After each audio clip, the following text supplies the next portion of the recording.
રોજ Morbi ceramic association hall ખાતે બધા જ ઉદ્યોગકારોની એક મિટિંગ મળેલી.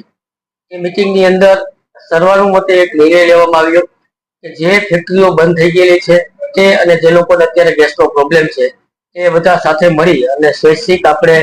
20 દિવસનું કે 25 દિવસનું એક આપણે સ્વૈચ્છિક શટડાઉન લઈએ અને આપણા પ્લાન્ટ અને મશીનરીનું મેન્ટેનન્સ કરી અને જ્યારે પાછી ગેસની સગવડ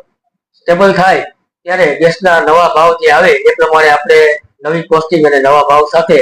આપણા યુનિટો ચાલુ કરી એ બાબતની આજે મિટિંગ મળેલી અને સર્વાનુમતે આ નિર્ણય લેવામાં આવ્યો. વાત કરીએ તો આ યુદ્ધની પરિસ્થિતિ નિર્માણ થઈ પછી ગેસની જે શોર્ટ સપ્લાય થઈ એમાં પ્રોપેન પર ચાલતા યુનિટો જે હતા એમાંથી અંદાજે